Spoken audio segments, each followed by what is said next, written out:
My name is Jasmine Rodriguez. I'm 27 years old, and my parents spent 15 years treating me like I was the family's biggest disappointment, until the day their desperation forced them to finally acknowledge I existed.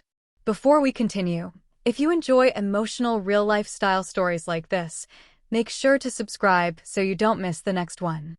And I'm always curious, where are you watching this story from right now, and what time is it there? Let me know in the comments.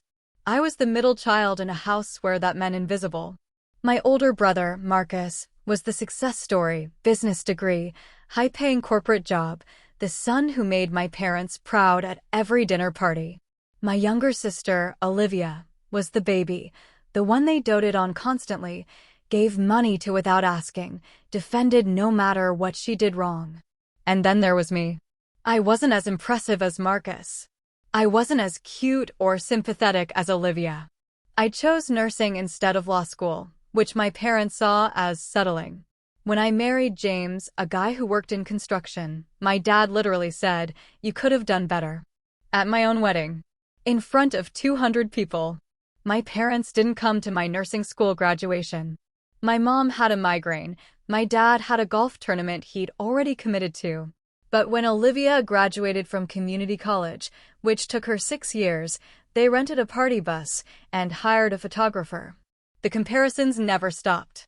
Every conversation was a reminder of what I wasn't. When I got promoted to charge nurse, my mom smiled weakly and said, "That's nice, but it's not really a career like Marcus has." When James and I bought our first home, my parents seemed almost offended that we hadn't asked them for money first. We would have helped, my mom said, like financial independence was somehow an insult. By my mid-20s, I'd learned the hard lesson. My family didn't see me as an equal. They saw me as the mediocre middle option. So I made a choice.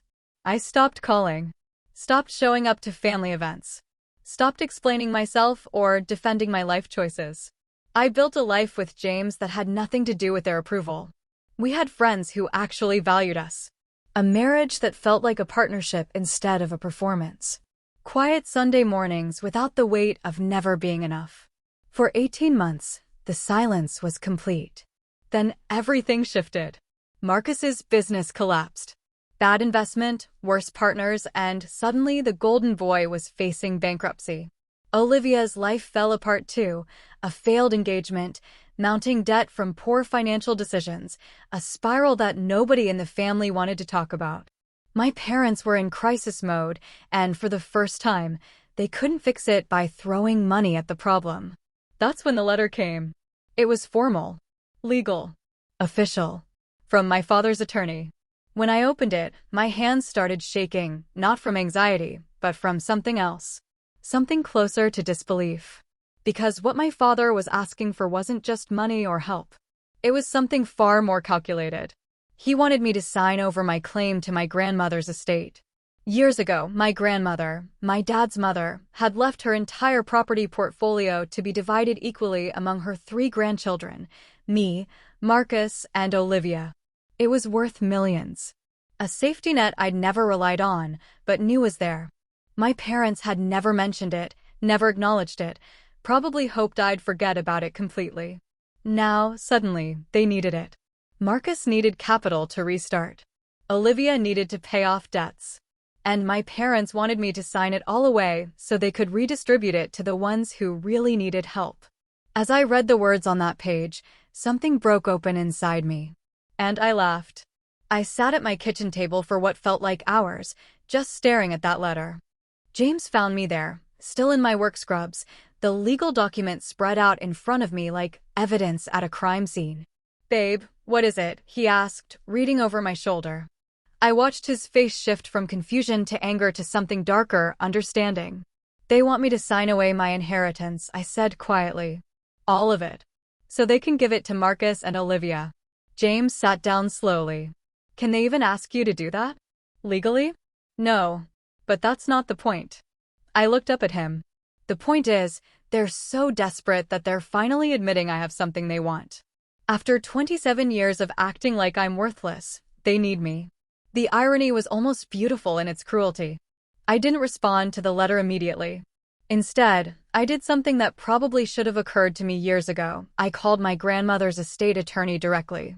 Her name was Patricia Walsh, and she'd been managing the portfolio since my grandmother's death 5 years earlier. Ms. Rodriguez, Patricia said when I reached her, "I'm glad you called. Your father's attorney contacted me last week requesting information about the estate distribution. I told him I could only discuss details with you directly. Have you received correspondence?" "I got a letter asking me to sign away my claim," I said flatly. There was a pause. I could practically hear Patricia's professional mask slipping. "That's highly irregular. Your claim is ironclad. Your grandmother was very clear in her will. The estate is worth approximately $4.2 million, divided equally 3 ways. That's your inheritance, Ms. Rodriguez. Regardless of what your father requests. $4.2 million. I'd known there was money, but hearing the actual number made it real in a way the legal documents never had. This wasn't just about inheritance. This was about power. This was about my parents finally realizing that the daughter they'd spent years dismissing was actually the one holding all the cards. I asked Patricia if I could meet with her in person. She scheduled me for the following Tuesday. What I didn't know was that my mother was about to make everything worse. She called me that Friday night, and her voice had shifted into something I recognized immediately, panic masked as concern. "Jasmine, honey, we need to talk about the letter your father sent." "I got it," I said, already tired. "Sweetheart, you don't understand the situation. Marcus is in serious trouble. We're talking legal liability, potential jail time if this business debt isn't resolved. And Olivia, she's not in a good place mentally. She needs professional help, and insurance doesn't cover everything. Your father and I have already given them so much, and we're running out of options." I listened to her explain how my inheritance was the solution to their failures.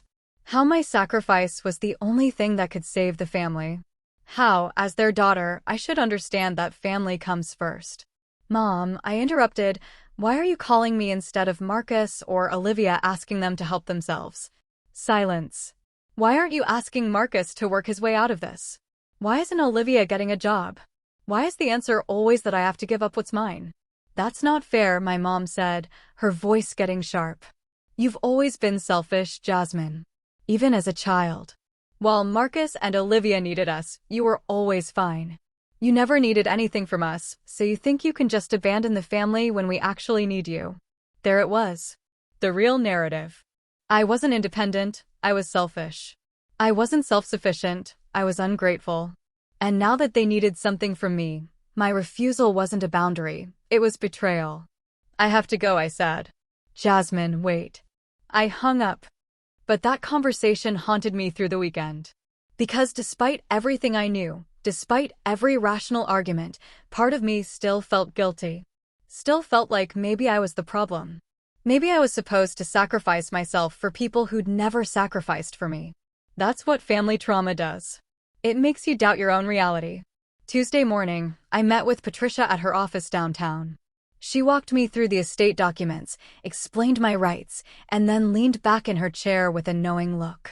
"Your father's attorney is hoping you'll comply voluntarily," she said. "If you refuse, he'll likely pursue legal action to contest the will, claim it was drafted under duress, or that your grandmother wasn't of sound mind. It's a common tactic. Expensive for him, emotionally exhausting for you, but ultimately unsuccessful. Your grandmother's mental competency was documented. The will was witnessed. It's airtight. So they could take me to court over this?" I asked. "They could try. You would win. But the process would be ugly." I nodded slowly. What if I wanted to help them? Not by signing away my inheritance, but actually helping them figure out their problems. Patricia raised an eyebrow. "That's very generous considering how they've treated you."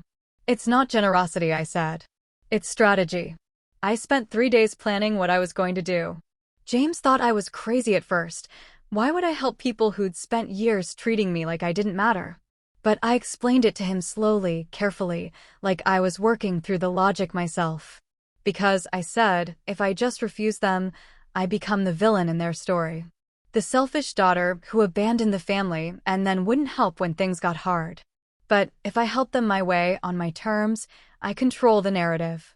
And more importantly, I stopped being the invisible one. James understood.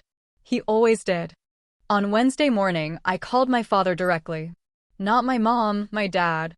He answered on the third ring, and I could hear the hope in his voice immediately.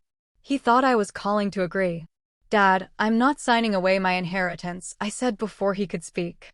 "But I'm willing to help you and Marcus figure out this situation. Meet me for lunch tomorrow. Alone. And bring the actual numbers, not the story you've been telling yourself about how much money you need. The real numbers." He tried to argue. Tried to negotiate. But something in my voice must have shifted because he eventually agreed. The next day, we met at an Italian restaurant near his office. My father looked older than I remembered. Smaller somehow. The man who'd made me feel worthless my entire life looked genuinely terrified. "Before we start," I said, spreading out the folder I'd prepared, "I need you to understand something. I'm doing this because I want to, not because you deserve it. And I'm doing this for Marcus, not for you or Mom. Clear?" He nodded, not trusting himself to speak. "What's the actual situation with his business?" I asked. My father walked me through it. The restaurant venture had been underfunded from the start. Marcus had made terrible operational decisions, hired his friends instead of qualified staff, didn't understand food costs or margins, spent money on aesthetics instead of fundamentals. The business failed in 14 months, but not before racking up significant debt. Supplier debt, lease liability, and personal loans my parents had co-signed. The total was just over $1.2 million. "Why didn't you just let him fail?" I asked. "Why keep throwing money at it?" "He's our son," my father said quietly. "He's an adult," I replied. "There's a difference." I pulled out my laptop and showed him what I'd researched the night before. There were options: debt restructuring, negotiated settlements with creditors, even bankruptcy if necessary. None of them required my inheritance. "You could have solved this without coming after me," I said. "You chose to because it was easier. Because you thought I'd just comply like I always have." My father didn't deny it. "Here's what's going to happen," I continued. "I'm going to loan Marcus $500,000. Not a gift, a loan. With documented terms, interest, and a repayment schedule. He's going to use that to settle the most critical debts.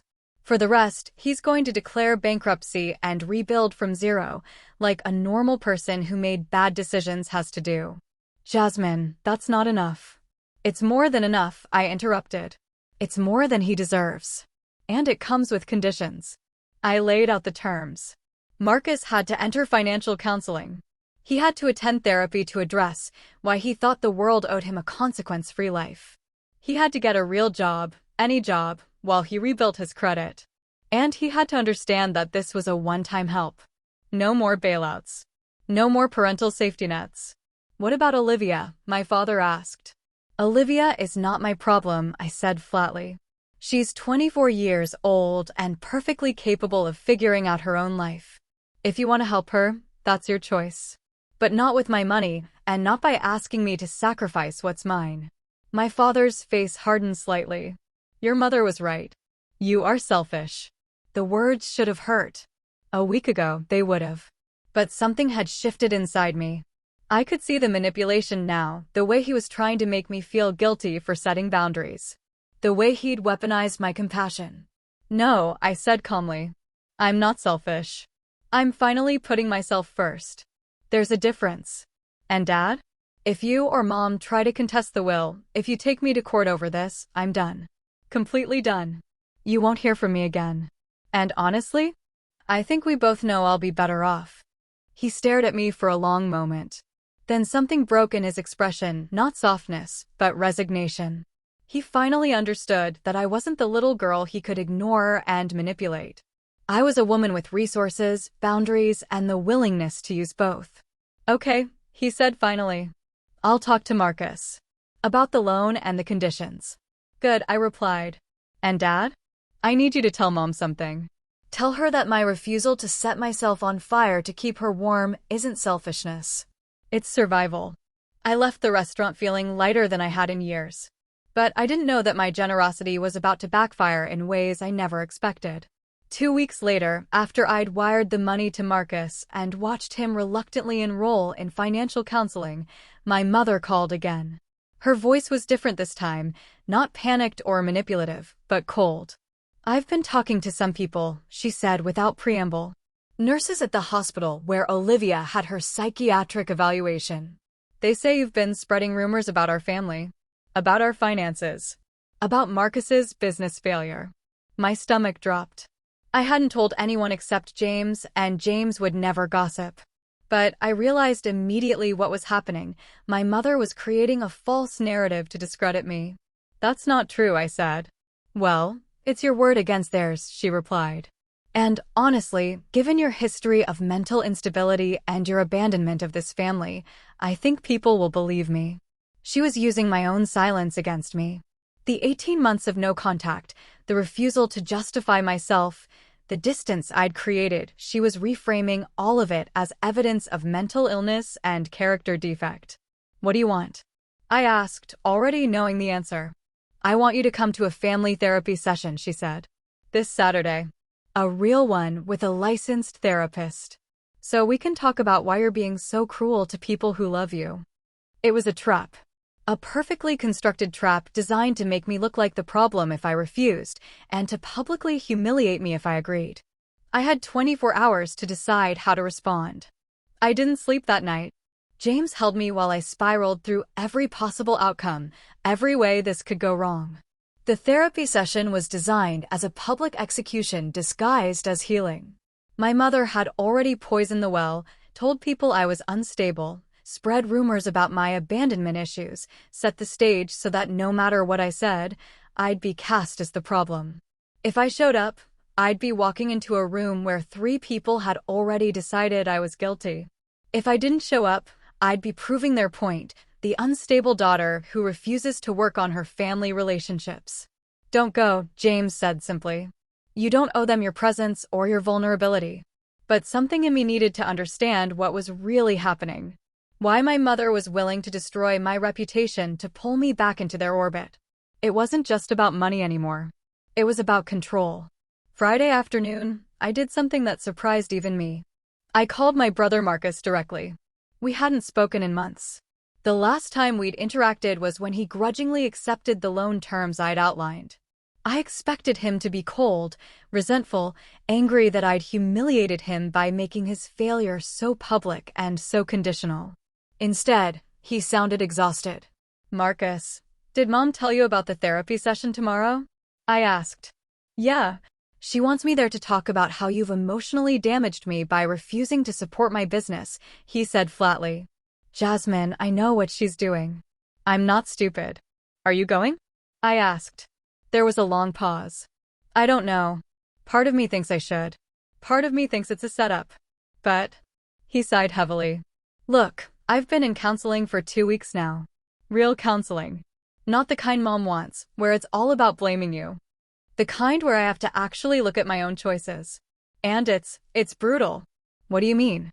I asked carefully. "I mean I spent my entire life being told I was special. That I was the golden child. That I could do no wrong. And when that stopped being true in the real world, I just expected everyone to keep propping me up. I expected you to keep propping me up." He laughed bitterly. "Even when you weren't around, I was angry at you for not being there to fix my problems." I didn't know what to say. "The therapist asked me something yesterday," Marcus continued.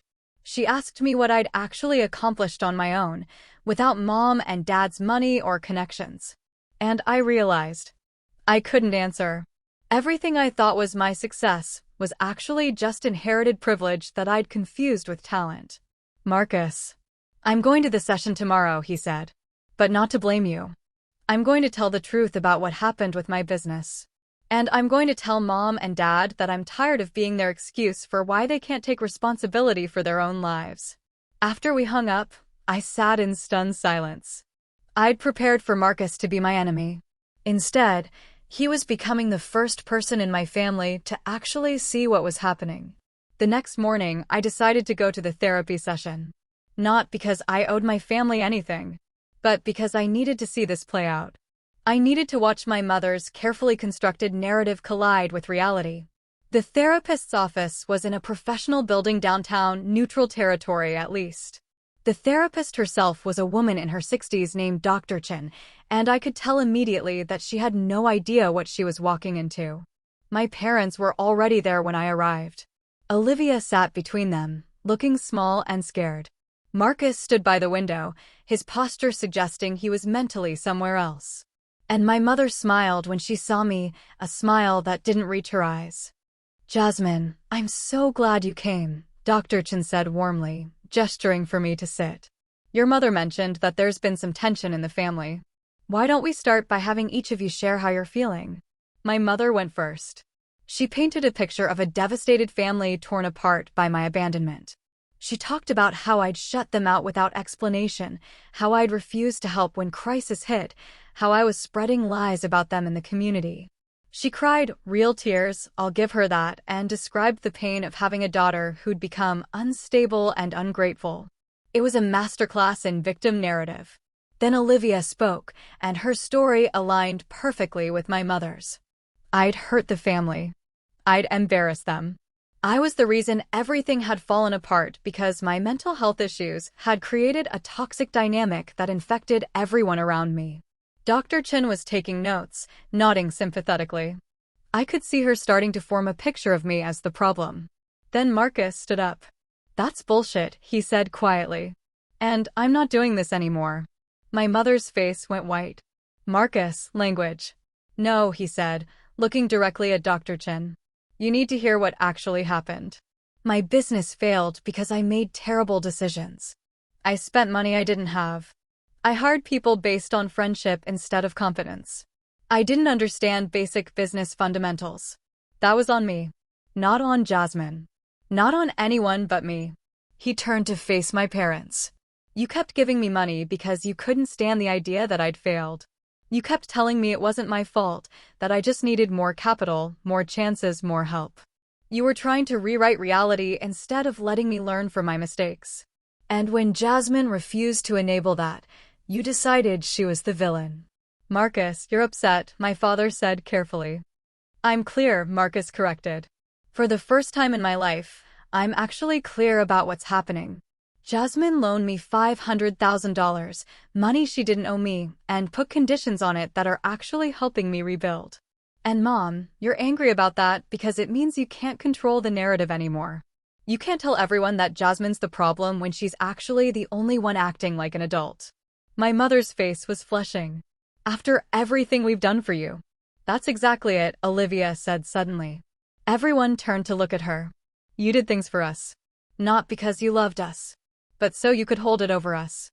So we'd owe you. So we'd never be able to leave." I stared at my youngest sister. This was not the scared, compliant Olivia I'd known. "I've been in therapy too," Olivia continued, her voice shaking but firm. "Real therapy, not the kind where I'm the victim. And my therapist helped me realize that I'm 24 years old and I have no idea how to take care of myself because you never let me fail. You never let me learn. You just kept throwing money at every problem and expecting gratitude." My mother stood up. "I think this session is over. You're all ganging up on me, and it's completely unfair."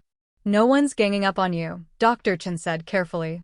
"But I am noticing a pattern where accountability keeps getting redirected toward Jasmine, who isn't actually the source of the family's problems." The room went silent. My mother looked at me with something I'd never seen before, genuine hatred. Not disappointment. Not frustration. Hatred, because I'd finally stopped playing the role she'd written for me, and worse, I'd inspired her other children to do the same. "You did this," she said to me, her voice ice. "You poisoned them against us." "No," I said quietly. "They just finally saw what I've been seeing for years." My mother walked out. My father followed, because that's what he'd always done. Followed my mother's lead, accepted her version of reality, never questioned her narrative. But before they left, my father looked back at me. And for just a moment, I saw something in his expression that might have been regret. The three of us, Marcus, Olivia, and I, stood in Dr. Chen's office in silence. "That was brave," Dr. Chen said finally. "All of you." But I wasn't thinking about bravery. I was thinking about what came next. Because my mother had just declared war, and I was about to discover just how far she was willing to go to win. 3 days after the therapy session, everything changed. I was at work, doing a routine shift at the hospital, when my supervisor called me into her office. Her expression was serious in a way that immediately made my stomach drop. "Jasmine, I need to ask you about something," she said, closing the door. "We received a concerning email this morning from a woman claiming to be your mother. She's alleging that you've been accessing patient records without authorization and sharing confidential medical information with family members for financial gain." My entire world stopped. "That's not true," I said immediately. "I would never." "I know," my supervisor interrupted. "I've been here long enough to know your character. But we still have to investigate any allegations involving HIPAA violations. It's protocol." The investigation took 2 weeks. 2 weeks of hell where I had to prove that I hadn't done something I'd never even considered doing. 2 weeks of my professional reputation hanging in the balance, while my mother's lie wound through the hospital's legal and compliance departments. But here's what I didn't expect. The investigation revealed something else entirely. When they reviewed the email my mother had sent, they traced it back to an account that wasn't hers. It was created specifically to send that accusation, using a fake name and a burner email address. But the IP address came from my parents' home network. My mother hadn't just lied. She'd committed fraud. She'd created false evidence and submitted it to a hospital to destroy my career. When the hospital's legal team informed me of this, I felt something crystallize inside me. This wasn't about family dynamics anymore. This wasn't about hurt feelings or boundary setting. This was about my mother being willing to commit a crime to punish me for refusing to be controlled. I called Patricia Walsh, my estate attorney, immediately. "I need to know what my options are," I said. "If someone tries to harm you professionally based on lies they fabricate, what can you do legally?" Patricia listened carefully. Then she said something that changed the trajectory of everything. "Jasmine, before we talk about legal action against your mother, I need to tell you something about your estate. Something your grandmother told me in confidence before she passed, and something I've been waiting for the right moment to share with you." My heart started racing. "What?" "Your grandmother knew about the family dynamics," Patricia said carefully. "She knew how your parents treated you. She knew about the favoritism, the comparisons, the emotional neglect. And she made a very specific decision about her will because of it." "What decision?" I asked, though part of me already knew. "The $4.2 million you're inheriting? That's not actually a third of her estate. It's half. Your grandmother left the other half to you as well, but it's in a trust that doesn't activate until you reach age 30 or until your parents attempt legal action against you, whichever comes first." I couldn't breathe. "There's another $8 million?" I whispered. "Approximately," Patricia confirmed. "Your grandmother wanted to ensure that you had the resources to live independently, free from your parents' control. She also wanted to make sure that if they ever tried to use the legal system against you, you'd have the means to fight back. She left very detailed instructions about this." Patricia emailed me the documents. As I read through my grandmother's handwritten notes, I understood why she'd done this. She'd seen the same patterns I had. She'd watched her son, my father, enable his wife's emotional abuse. She'd seen me suffering, and she'd decided that the best gift she could give me wasn't just money. It was freedom. One line stood out, asterisk, "Jasmine will be the strongest of them all, if she's ever given the chance to be. I'm giving her that chance." Asterisk. I sat in my car in the hospital parking lot and cried. When I told James what had happened, he held me and said, "Your grandmother was right. You are the strongest." The next morning, I retained a criminal defense attorney and filed a complaint against my mother for filing a false report with a medical institution. It was a misdemeanor, but it was serious enough that she'd face real consequences. Then I did something that shocked even myself. I called my mother. "I know what you did," I said when she answered. "I know you created that fake email. I know you tried to destroy my career. And I'm pressing charges." There was silence on the other end. "Then, you wouldn't dare." "I already did," I said calmly. "You're going to be contacted by law enforcement within the week. And Mom? I want you to understand something. I spent my entire life trying to earn your love.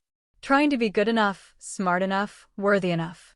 And I finally realized that was never going to happen because your love was always conditional on me being less than.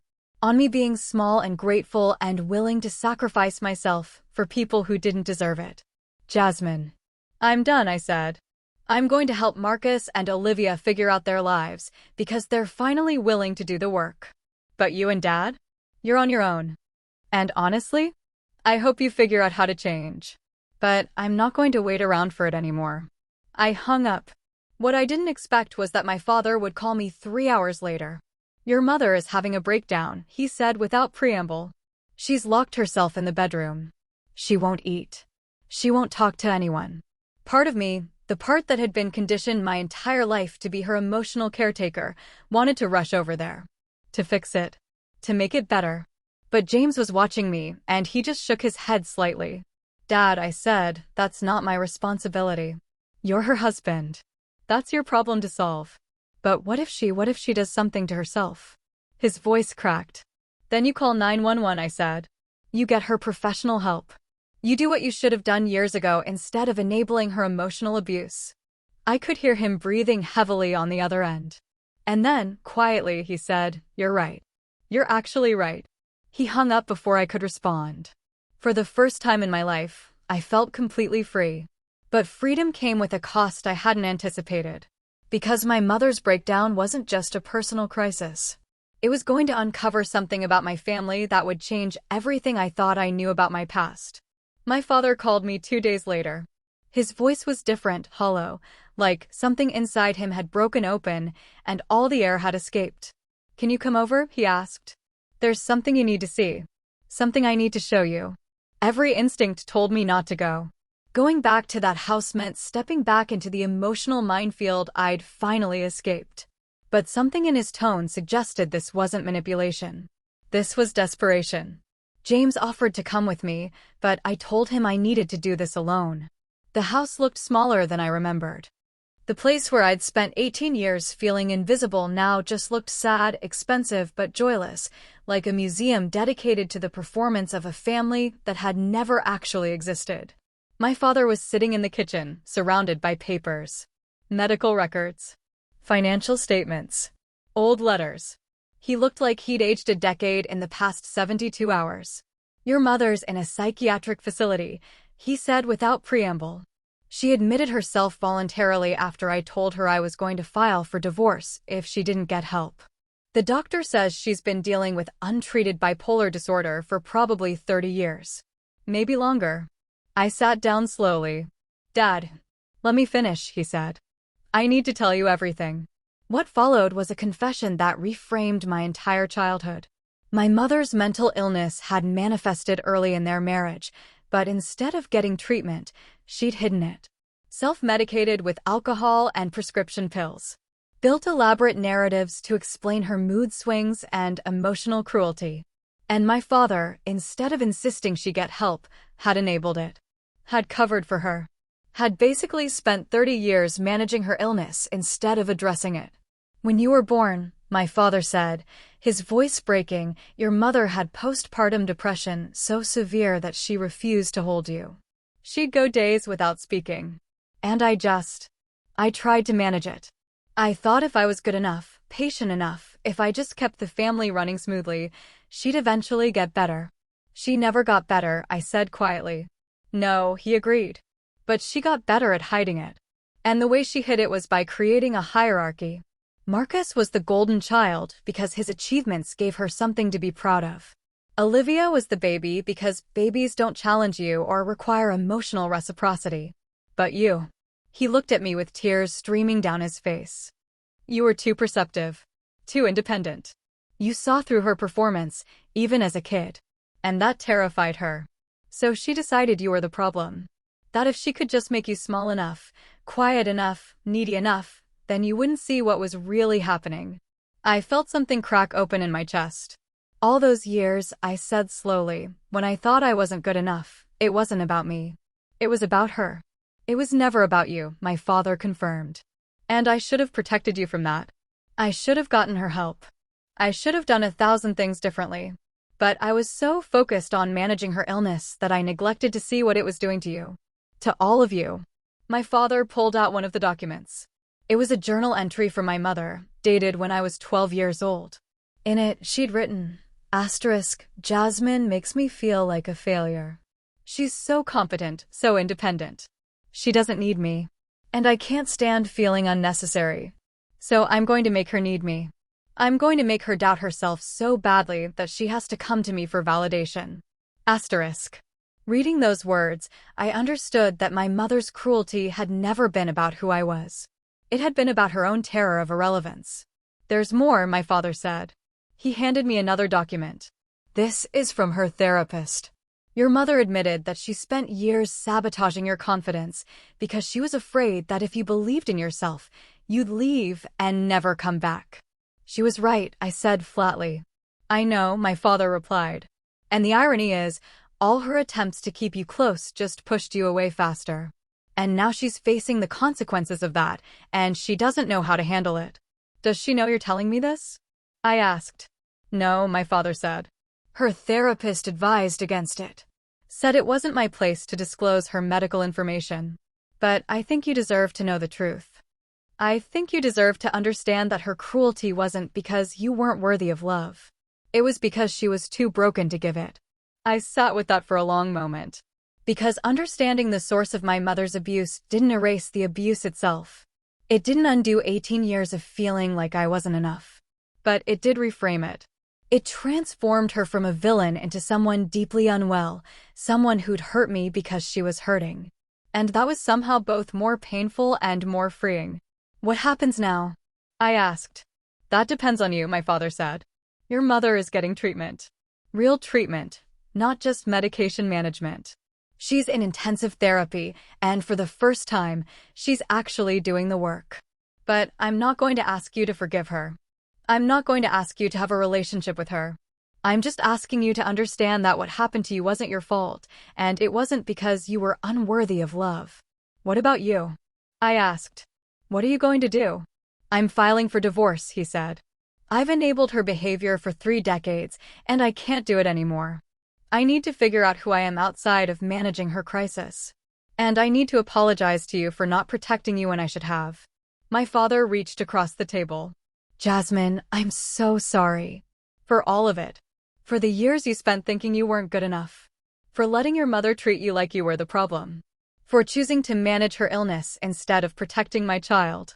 I took his hand. And for the first time in years, I felt my father actually see me. Not as the difficult middle child. Not as the one who was too independent or too selfish. Just as his daughter. I forgive you, I said. And I meant it. But that forgiveness came with a condition. I'm not going to have a relationship with Mom right now. Maybe someday, if she actually does the work and changes. But not now. I'm still healing from what she did to me. I understand, he said. That's more than fair. As I was leaving, my father said one more thing your grandmother knew. About your mother's illness. She never said it explicitly, but she left you that extra money because she wanted to make sure you had options. She wanted to make sure you could escape if you needed to. I drove home feeling like I'd lived a lifetime in a single day. James was waiting for me with tea and silence, exactly what I needed. And as I sat in his arms, I realized something profound. I wasn't free from my family's dysfunction anymore. I was free because I finally understood it. But my mother's hospitalization and my father's confession weren't the end of this story. They were just the setup for something neither of us saw coming. Because my mother's therapist called my father 3 days later with information that would change everything.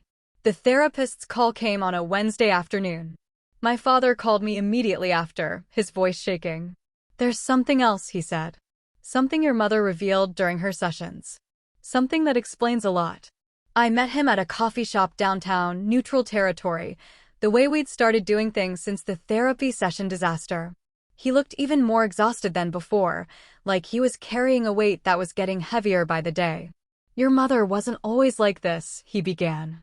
I mean, her mental illness was always there, but the intensity of her favoritism toward Marcus and Olivia, it came from somewhere specific. He pulled out a letter. Handwritten, old, the paper yellowed with age. I found this in her medical file at the facility, he said. Her therapist suggested I read it to understand what was driving her behavior. It's from your mother's mother, your grandmother on your mom's side. I opened it carefully. The handwriting was shaky, elderly. The date was from 1985, when my mother was 28 years old. I know you've always felt like you weren't enough, the letter read. Asterisk, that I loved your brothers more than I loved you. That I favored them because they were boys, because they were smarter, because they were just better. I want you to know that I was wrong. But I also want you to know that this pattern, this feeling of never being enough, it came from me. I did that to you. And I'm terrified that you'll do it to your own children. Asterisk. The letter went on. My maternal grandmother had admitted to decades of emotional abuse toward my mother. She'd compared her to her brothers, made her feel inadequate, told her she'd never be as good, as smart, as worthy. And by the time my mother was an adult, she'd internalized the belief that love was conditional, that you had to be exceptional to deserve it. Your mother never showed me this letter, my father said quietly. She kept it hidden for 40 years. But now her therapist thinks that's what's been driving everything. She was trying to break the cycle with Marcus and Olivia, overcompensating by making them feel special, exceptional, worthy. But with you, with me, she replayed what her mother did to her. I finished. Yes, my father confirmed. And she did it unconsciously. She didn't realize she was traumatizing her own daughter the way she'd been traumatized. I sat with that revelation.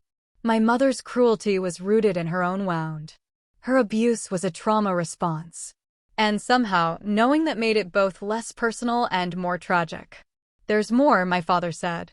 Your mother wants to see you. Her therapist thinks a controlled meeting, with the therapist present, could be important for her recovery. But only if you want to. Everything in me wanted to say no. To protect myself. To keep the distance I'd fought so hard to create. But something my grandmother had written to me kept echoing in my mind. Asterisk, Jasmine will be the strongest of them all, if she's ever given the chance to be. Asterisk. Strength, I realized, wasn't about refusing to be vulnerable. It was about being vulnerable on your own terms. I'll do it, I said. But with conditions. 2 weeks later, I sat in Dr. Chen's office, a different therapist now, one specializing in family trauma, across from my mother. She looked small, medicated, like someone who'd been forced to see herself clearly for the first time and was horrified by what she found. I don't expect forgiveness, my mother said immediately, her voice barely above a whisper. I don't deserve it. I spent your entire childhood making you feel like you weren't enough, and I did it because I was so broken that I couldn't stand seeing you be strong. I projected all of my mother's abuse onto you, and that was unconscionable. I didn't say anything, just listened. Your father told me about your inheritance, she continued. About the extra money your grandmother left you specifically because she knew I'd hurt you. And I realized something. Your grandmother protected you in a way my mother never protected me. She broke the cycle.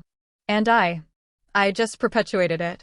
My mother looked directly at me, and I saw genuine remorse. Not performative guilt. Not manipulation. Actual, painful acknowledgement of what she'd done. I'm not asking you to have a relationship with me, she said. I'm asking you to know that none of it was about your worth. You were always enough. You were always worthy of love. You just had the misfortune of being born to a mother too broken to recognize it. The therapy session lasted 2 hours. We didn't resolve everything. We didn't suddenly become a functional family. But something shifted. My mother started to take accountability in a way she never had before. And I started to see her not as a villain, but as a person caught in a generational cycle of trauma. Over the next few months, things began to change. My mother continued intensive therapy and actually stuck with it. She didn't expect access to me or my forgiveness. She just worked on becoming someone healthier, for her own sake. My father filed for divorce, not out of anger, but out of self-respect. He started therapy too, working through his decades of enabling and codependency. Marcus continued his financial recovery. He got a job, paid back his portion of the loan, and actually started building something real instead of chasing the ghost of his former athletic glory. He and I became closer, bonded by the shared experience of finally seeing our family clearly. Olivia, surprisingly, became the bridge between all of us. She was the first one to visit my mother in the facility. The first one to acknowledge that while our mother's behavior was wrong, her illness was real. She didn't excuse it, but she contextualized it. And somehow, that compassion, that ability to hold complexity, became the foundation for actual family healing. 3 months after everything exploded, I got a letter from my mother. Handwritten, careful, like she was choosing every word with intention. "I started a scholarship fund," she wrote. Asterisk, "for young women from difficult family situations.